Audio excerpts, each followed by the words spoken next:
KG কিংবা KG কম। আচ্ছা 1 KG কমের দরকার নেই, 1 কেজি হলে হবে। 1 কেজি কত 30 টাকা দিব?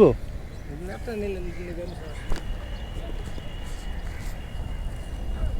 80 টাকা নাই তো বস্তা বস্তা নিতে পারেন কিন্তু ঠকাবে, এটা তো সমস্যা। তো কিছু করে নিব, অন্য কিছু নাই, পলিথিন নাই। বলে কিন্তু নাই গে, এগুলো খুঁজতে কতক্ষণ লাগছে?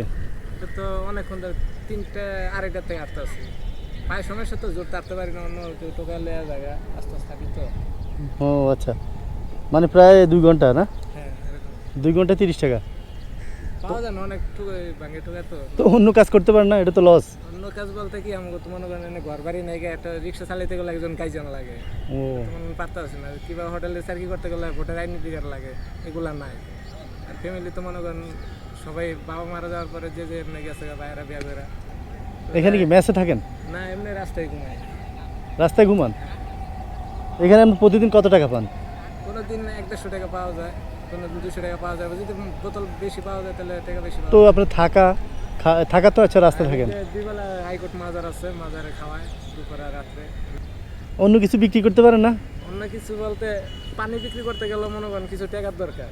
কত টাকা লাগে পানি বিক্রি করতে? পানি বেচতে গেলে 2 কেস পানি লইলে মনে করেন 500 টাকা লাগবে। 500 টাকা দিয়ে পানি লইলে যেমন 500 টাকা আবার লাভ হইব।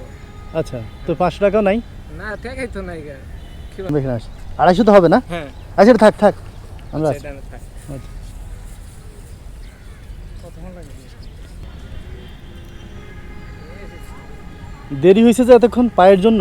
না ওই যে ওটা আবার বাইচা ঠান্ডা ভরতে হয়। ও আচ্ছা আচ্ছা, ফ্রিজে থাকে তো। হ্যাঁ হ্যাঁ। তো দেন বিসমিল্লাহ করে একটা বিক্রি করেন আমাদের কাছে।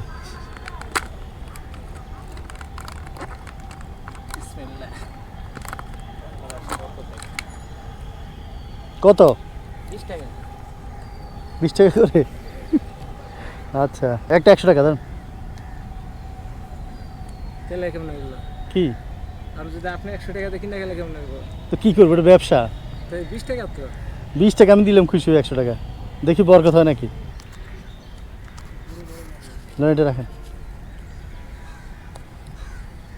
এটা দিয়ে ডাক্তার দেখেন।